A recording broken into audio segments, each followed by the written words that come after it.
नमस्कार, स्वागत है आपका एबीपी गंगा में। मैं अवधेश और बुलेटिन की शुरुआत करेंगे। दोपहर के 3 बज गए हैं। वक्त उत्तर मध्य प्रदेश का है, लेकिन बड़ी खबर वाराणसी से है। ज्ञान वापी सुनवाई में मुस्लिम पक्षकार को फटकार पड़ी है। जिला जज ने मुस्लिम पक्षकार को फटकार लगाई है। जज ने कहा कि अदालत में आप तेज आवाज में जिरह कर रहे हैं। जज ने कहा आप मुझे उंगली दिखाकर सुना रहे हैं और ये हरकत बर्दाश्त नहीं होगी। तो जज ने मुस्लिम पक्षकार को फटकार लगाई है। गहमा गहमी वहां पर थी। हालांकि जिस तरीके से जो मुस्लिम पक्षकार अपनी जिरह कर रहे थे उस तरीके पर जज ने आपत्ति जताई है। और क्या कुछ हुआ था कोर्ट के भीतर ये जानते हैं। नीतीश हमारे साथ जुड़े हैं। नीतीश, क्या पूरी घटना रही, क्या घटनाक्रम रहा कि जज साहब को फटकार लगानी पड़ गई?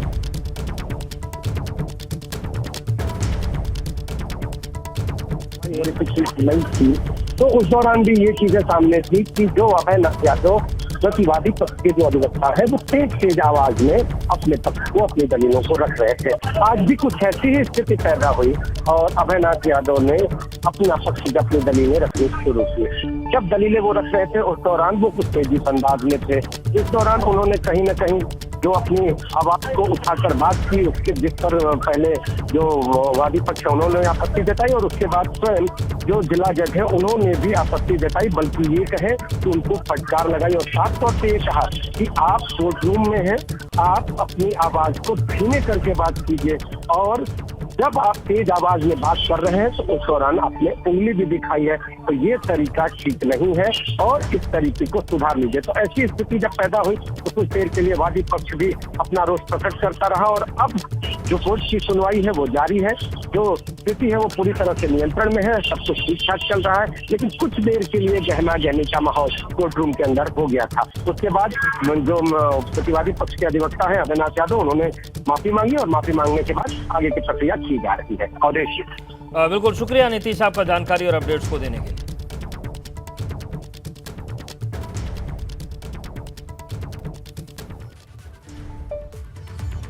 और चलिए अब शुरू करते उत्तर मध्य प्रदेश, क्योंकि 100 दिन के कार्यकाल पर मुख्यमंत्री योगी आदित्यनाथ ने प्रेस कॉन्फ्रेंस की और तमाम उपलब्धियां बताई गई हैं। और इन उपलब्धियों पर और चर्चाओं का दौर, विश्लेषण का दौर शुरू होना भी जरूरी है, शुरू हो भी गया है। एक रिपोर्ट आपको दिखाते हैं, चर्चा शुरू करें। मैं आदित्यनाथ योगी ईश्वर की शपथ देता हूँ। योगी सरकार 2.0 का दूसरा कार्यकाल। सीएम ने दिया 100 दिन के काम का ब्यौरा।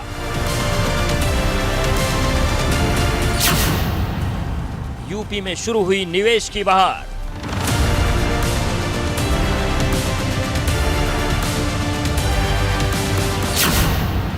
सूबे में 80,000 करोड़ का इन्वेस्टमेंट। 100 दिन के अंदर आदरणीय प्रधानमंत्री जी के मार्गदर्शन में, उनके सानिध्य में 80,000 करोड़ रुपए से अधिक की परियोजनाओं को शिलान्यास करने के लिए आदरणीय प्रधानमंत्री जी ने कृपा पूर्वक अपना समय दिया। 100 दिन में दी गई 10,000 सरकारी नौकरी। 100 दिनों के अंदर हमारी सरकार ने प्रदेश के अंदर 10,000 से अधिक सरकारी नौकरियां भी दी हैं। अवैध निर्माण पर कार्रवाई, माफिया हो रहे ध्वस्त। 844 करोड़ रुपए की माफियाओं की और पेशेवर अपराधियों की संपत्ति को जब्त करके अपनी उस प्रतिबद्धता को एक बार फिर से सबके सामने प्रस्तुत किया है।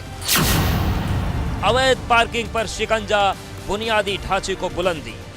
अवैध पार्किंग हटाए गए, टैक्सी स्टैंड हटाए गए, उन्हें व्यवस्थित स्वरूप नगर निकायों के साथ मिलकर के भी प्रदान किया गया। थम रहा है यूपी में लाउड स्पीकर का शो।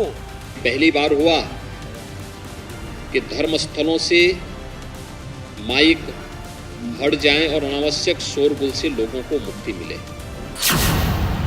पेंशनर्स की राहत के लिए विशेष इंतजाम। पेंशन प्राप्त करने वाले सरकारी कर्मचारियों के लिए ई पेंशन की सुविधा लागू हुई।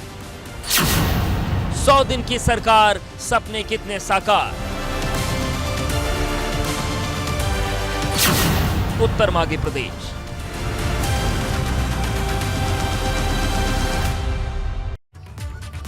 तो सवाल यही है कि जो उपलब्धियां सरकार की तरफ से बताई जा रही हैं उसको लेकर अब क्या विपक्ष का कहना है, क्या नेता सोचते हैं, इस पर चर्चा करना जरूरी है। और ये सवाल भी जरूरी है कि जिस उपलब्धि की बात कही जा रही है क्या सारे संकल्प पूरे होने की दिशा में सरकार बढ़ पा रही है। हमारे साथ हरिचंद श्रीवास्तव जी हैं, प्रवक्ता भाजपा, डॉक्टर अनुराग भदौरिया जी हैं, प्रवक्ता सपा, और सुरेंद्र राजपूत जी हैं, प्रवक्ता कांग्रेस। आप तीनों का बहुत स्वागत है। और सबसे पहले सुरेंद्र जी आपके पास ही आ रहे हैं, काफ़ी वक्त के बाद आपसे मुलाकात हो रही है। किस तरीके से देख रहे हैं आप इस पूरी प्रक्रिया को, जो 100 दिन की उपलब्धियां बताई गई हैं और जो दावे किए जा रहे हैं?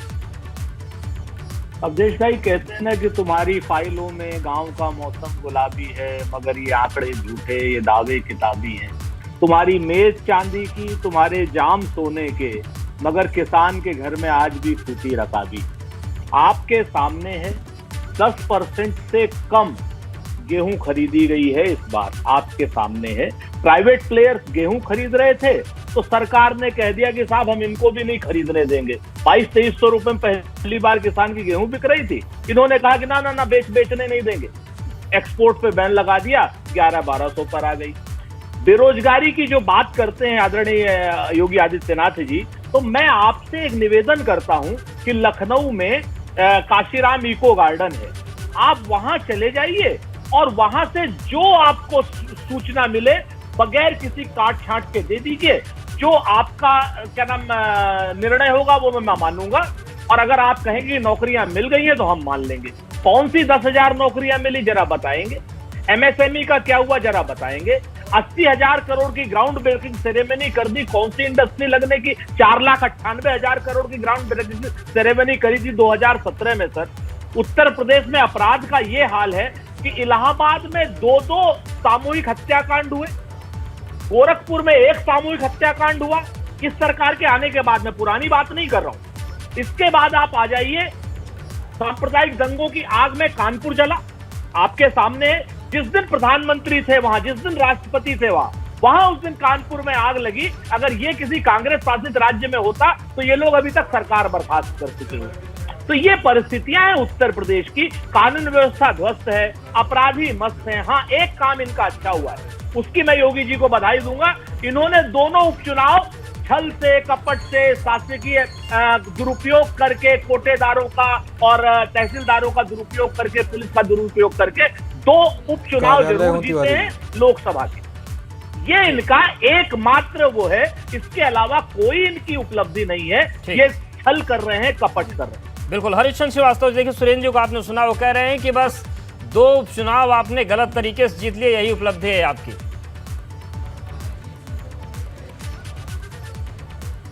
हमारे मित्र सुरेंद्र जी लंबे 2014 से ये शेर पढ़ते चले आ रहे हैं और उनको ये नहीं मालूम कि दुनिया कहाँ से कहाँ चली गई, कब ये बदल गया।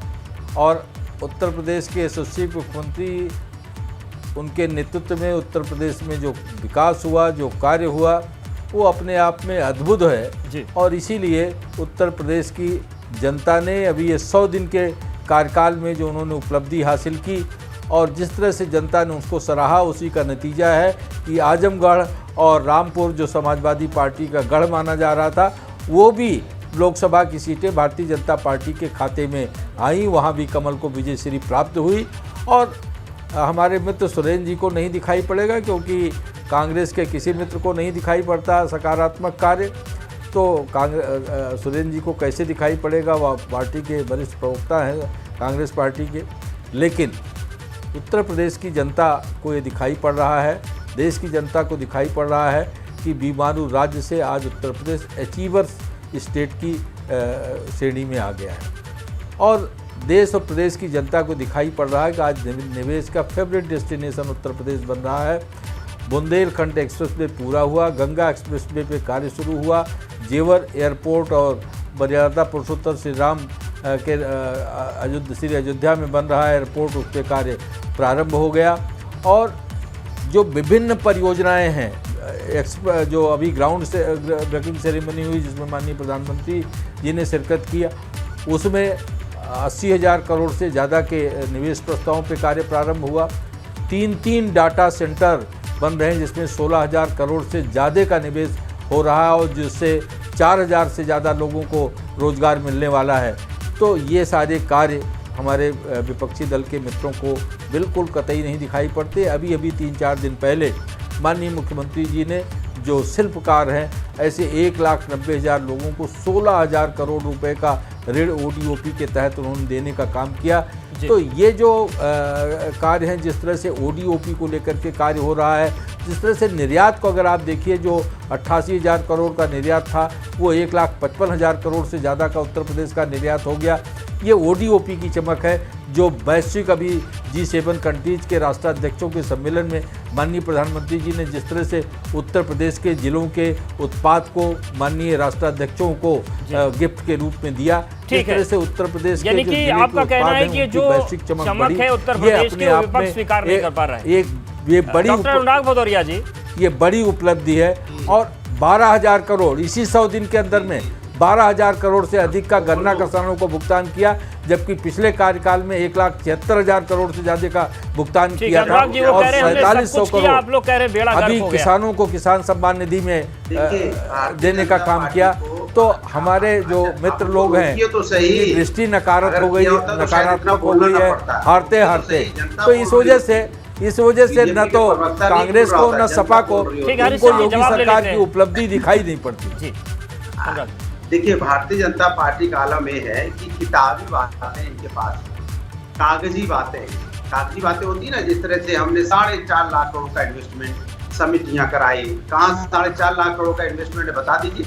इसको भी आप शायद अपनी उपलब्धि में मान रहे होंगे कि यहाँ पे 40-50 करोड़ रुपया खर्च हो गया आपकी जो इन्वेस्टमेंट समिट कराई थी, लेकिन इन्वेस्टमेंट कहीं नहीं हुआ। ये है भारतीय जनता पार्टी। ये DGP तो आज तक दे नहीं पाए उत्तर प्रदेश को, DGP नहीं है उत्तर प्रदेश के अंदर में। और बात करेंगे हमने यहाँ कानून व्यवस्था बहुत अच्छी कर दी। आप 100 दिन में 10 रोजगार तो दे नहीं पाए, कहेंगे हमने यहाँ पे रोजगार बहुत सारा दे दिया। इनसे पूछो लैपटॉप देने की बात की थी, क्या बच्चों को लैपटॉप मिल गया? तो अब नहीं कुछ जवाब देंगे। बारिश हो रही है, चारों तरफ रोडें खुली पड़ी हुई है, किस तरह से लोग, पानी इतना भर जा रहा है, लोग तैरते हुए अपने घर जा रहे हैं और कह रहे हैं कि हमने यहाँ बहुत काम कर दिया। ये उत्तर प्रदेश की सरकार कानून व्यवस्था में पूरी तरह से फेल। हाँ, एक काम में इनका बड़ा जोर बोलबाला बनाए रखते हैं कि संविधान को नहीं मानते। ये बुलडोजर बाबा को मानते हैं, बुलडोजर चलाते हैं, संविधान की कोई परवाह नहीं करते। कहते हैं ना, बुलडोजर चलता जाएगा, संविधान को कुचल देंगे तो भी कोई बात नहीं, हमारा बुलडोजर चलेगा। तो ये वो लोग हैं जो जनता की समस्या का समाधान नहीं करते हैं। ये इस तरह की राजनीति करते हैं, कैसे नफरत की राजनीति फैलाई जाए, नफरत की बात कैसे की जाए, नफरत का विकास कैसे किया जाए। रोजगार नहीं देंगे कि रोजगार का विकास करें, यहाँ पे महंगाई कम करें, यहाँ पे अत्याचार कम करें। हेल्थ व्यवस्था की हालत ये है कि हमें बताने की जरूरत नहीं है। हेल्थ व्यवस्था में इनके यहाँ बिजली पहले देते तब तो हेल्थ व्यवस्था ठीक करेंगे।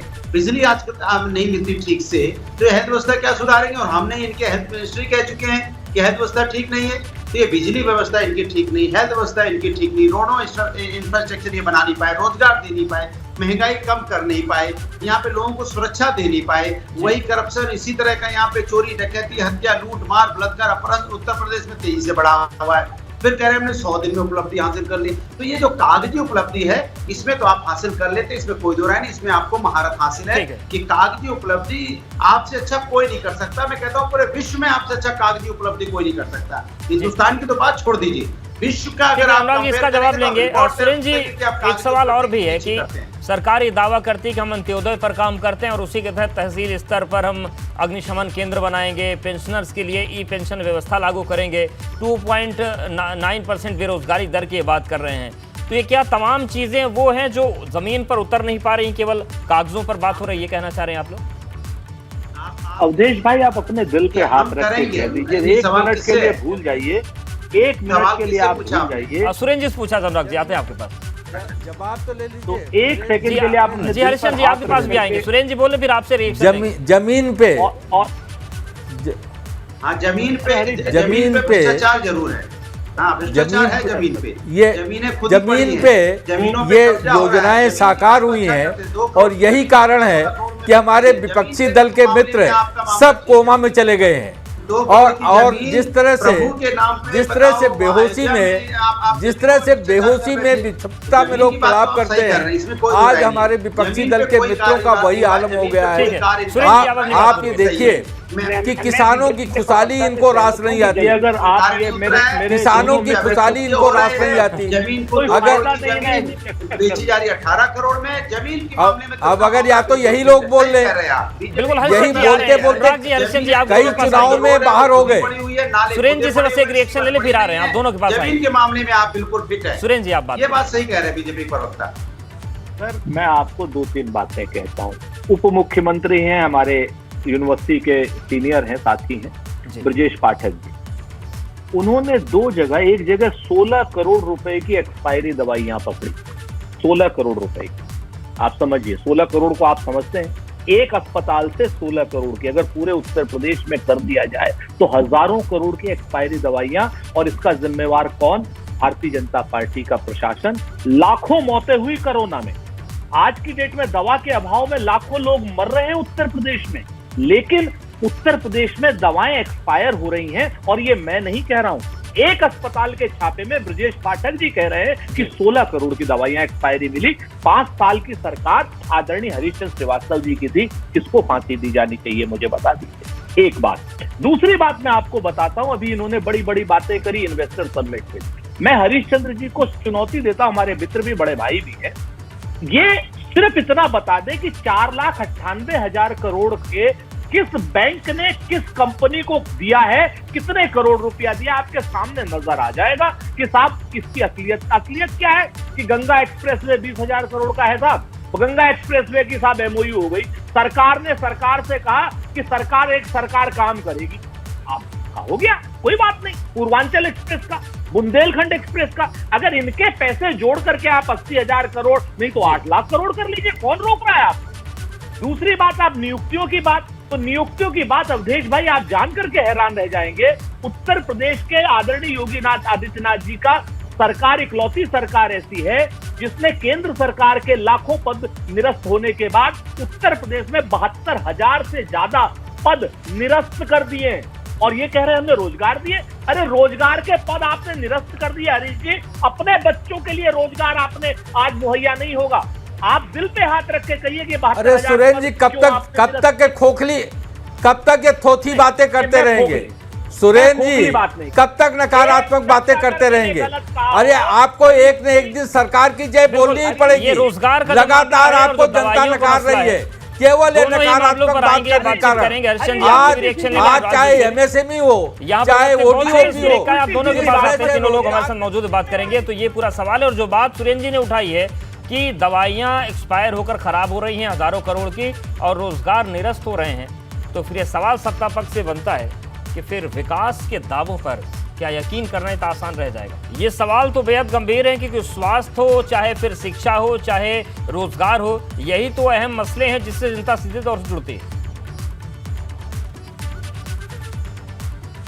देखिए, योगी जी की सरकार का संकल्प भ्रष्टाचार मुक्त व्यवस्था, अपराध मुक्त व्यवस्था है। जो दवाइयाँ लिए पकड़ी गई, आदरणीय ब्रजेश पाठक जी ने जो पकड़ा वो कि क्योंकि उत्तर प्रदेश की सरकार, सवाल उनका ये था कि उसकी सजा किसको मिली खराब करने की। भ्रष्टाचार के खिलाफ कड़ी कार्रवाई सुनिश्चित कर रही। जो भी उसके जिम्मेदार होंगे उन सब के खिलाफ सजा होगा। उत्तर प्रदेश की योगी सरकार में IPS हो, IS हो, किसी को कोई छूट नहीं है, सब जेल जा रहे हैं, सबके खिलाफ मुकदमे दर्ज हो रहे हैं। कोई वंचित नहीं है जो किसी भी आपराधिक लिप्तता में पाया गया हो। और सुरेंद्र जी बात करते करते ये नकारात्मक बोलते बोलते भूल जाते हैं कि सरकारों को बर्खास्त करने का काम कांग्रेस किया करती थी, संविधान को कमरे में कैद करने का काम कांग्रेस की सरकार करती थी। भारतीय जनता पार्टी की सरकार तो लोकतंत्र को समृद्ध करने का काम कर रही है और माफियाओं के कब्जे से अवैध जमीनें मुक्त करा करके गरीबों के आवास बनवाने का काम कर रही है। सुरेंद्र जी को तो इस पे योगी जी का अभिनंदन करना चाहिए, योगी सरकार का अभिनंदन करना चाहिए कि जिस गरीबी हटाओ नारे को समाजवादी पार्टी कांग्रेस सरकार ने बरसों साफ तक तौर नहीं से पूरा बोला है कर कि पाई, उन्होंने बेड़ा उसको गर्क किया योगी है। सरकार, मोदी सरकार कौन-कौन से आप खंड मानते हैं जिसमें ये फेल हुए हैं पूरी कर तरीके रही से? है, गरीबों के चेहरे पे खुशहाली ला रही व्यवस्था में पूरी है। तरह से उत्तर भारतीय प्रदेश जनता का पार्टी की औद्योगिक सरकार विकास फेल कर हुई रही है। बीमारू महिला सुरक्षा राज्य में से पूरी तरह से ये फेल हुई है, कीमत रोजगार स्टेट में देने में लाने पूरी का तरह काम से किया। फेल हुई है, महंगाई 14, पूरी तरह से 17, फेल हुई है, 22 इंफ्रास्ट्रक्चर बनाने में चारों और चुनाव इंफ्रास्ट्रक्चर को जिस तरह से रोडों हमारे की ये हालत देखने को समाजवादी मिल रही है, पार्टी और टूट गई कांग्रेस रोडें के बारिश में, मुद्दों को उसमें पूरी तरह से पूरी फेल तरह हुई है। खारिज करने हेल्थ का व्यवस्था काम में पूरी तरह इसीलिए से ये उत्तर सरकार प्रदेश चरमरा समाज गई, जनता हेल्थ ने व्यवस्था किया, चरमरा गई, क्योंकि उनको ये कुछ छोटी नहीं कर बात पाई। करते हैं, नकारात्मक बात हॉस्पिटलों करते की हैं, चले खोखली जाइए, बात ना करते वहाँ हैं। ठीक से दवा मिल पा रही, ना इलाज हो पा रहा है, हॉस्पिटलों की हालत बुरी है। ये एजुकेशन के मामले में ये सरकार ज्यादातर नकलें अगर हुई है, नकलें पकड़ी मुझे गई है, लगता यहाँ है पे कि जो आप अगर नकल माफिया सरकारी पैदा हुए हैं, अस्पताल जाते पेपर हैं, लीक हुए हैं, तो इस अगर आप सरकार में सरकारी हुए अस्पताल हैं। जाते कुल होते, मिला के अगर शायद- यूथ के भविष्य शायद के ये साथ बातें खेला आप गया है, लोगों को- सौराज जी, हरिश्चंद्र जी पूछ रहे हैं कि आप सरकारी अस्पताल जाते हैं नहीं जाते? नहीं, हम सरकारी अस्पताल में जाते, वो तो जाते नहीं भी नहीं जाते। होंगे, उनको जाते तो होते सरकारी तो ये अस्पताल का इस तरह मतलब की ही बात नहीं नहीं करते। है। हम तो सरकारी ये हॉस्पिटल सब बता दें पैसे कहाँ वाले कहाँ लोग पे है, हैं। क्या क्या हालत ये है, सब पैसे और हम वाले लोग सरकारी हैं। हॉस्पिटल की जगह बता प्राइवेट दें, जो कौन सी हॉस्पिटल जगह कहाँ है है, बड़े-बड़े इंदिरा वहाँ नगर में कहाँ जाते है। हैं, सुन लेकिन लीजिए, इस इंदिरा देश नगर की में आम कौन सा जनता, आपका उत्तर हॉस्पिटल है, प्रदेश हम की बता आम देंगे। जनता अलीगंज इन्हीं में आपका सरकारी कौन सा, हम अस्पतालों बता में देंगे। इलाज करा के स्पेशली स्वस्थ आपकी हो कहाँ रहे है, हैं। हम बता देंगे। मेडिकल हॉस्पिटल सब जानते हैं, सिविल लाइन आप जाते नहीं होंगे, सिविल आप लाइन बता जाएंगे भले बाद थे, में। आप लेकिन आप जाते नहीं, क्योंकि इस देश की गरीब जनता, आम जनता इन्हीं अस्पतालों में इलाज करा के स्वस्थ हो डॉक्टर रही मिल है। जाते हैं तो दवा नहीं आप- मिलती है, आप दवा लोग मिलती है अगर तो डॉक्टर जाते होते तो जानकारी होती बेहतर। घूमते रहते हैं, कहीं कुछ हाल नहीं है। लोग अपनी ये हालत ये है कि उनको अपने बच्चों को ले जाने के लिए स्टेशन नहीं मिलता, तो गोदी में उठा के देखिए, अपने बच्चों को ले जा रहे हैं। जो कैसे पैसे कैसे आप वाले किसी लोग देखे हैं, होंगे, ये उनको वीडियो आपको सरकारी देखने को मिला होगा अस्पतालों में कि इलाज माँ में कैसे उनको अपने दिक्कत बेटे को होती लेके है। दौड़ रही है, लेकिन आम कैसे आदमी अपने को वहीं पेशेंट से इलाज मिल रहा है। और जिसकी डेथ होती है भारतीय उनको ले जनता जाने के लिए पार्टी की एम्बुलेंस सरकार की आम व्यवस्था आदमी नहीं की है। सरकार है। एम्बुलेंस खराब पड़े हुए हैं, विशिष्ट लोगों की 108 सरकार एम्बुलेंस नहीं है। समाजवादी पार्टी ने दिया था। आज वो एम्बुलेंस की हालत क्या है? 108 एम्बुलेंस अगर आपने समाजवादी वाले दिए हुए एम्बुलेंस की व्यवस्था ठीक की होती, मरम्मत उनकी ठीक की होती, सर्विसिंग ठीक से एम्बुलेंस की होती, तो आज एम्बुलेंस समय से पहुंच जाता, न जाने कितने लोगों की जान बच जाती। क्या एम्बुलेंस की हालत है? देखिए कहाँ खड़े एम्बुलेंस, जरा उनकी फोटो देख लीजिए, आप वीडियो आपको मिल जाएंगे। ठीक है, तो ये बोल सरकार रहे के हैं ना, अपने दावे एम्बुलेंस हैं, को- लेकिन विपक्ष का की जिम्मेदारी भी है सवाल उठाना, सवाल उठ सर गया। एक 5 सेकंड दे दीजिए जी, अगर आप चाहें जी, तो। सुरेंद्र। सिर्फ 5।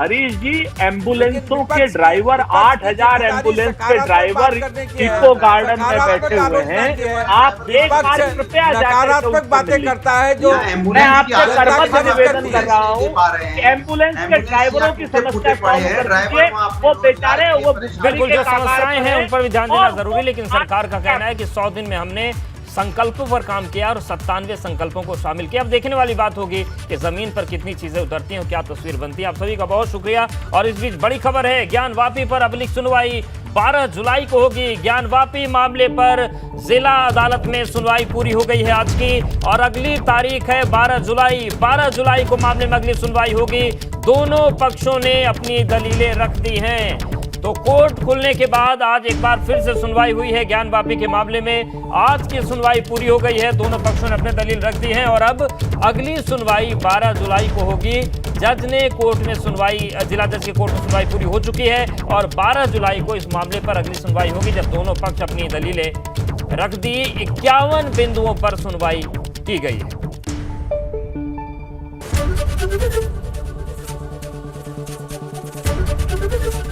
एबीपी गंगा, खबर आपकी, जुबान आपकी।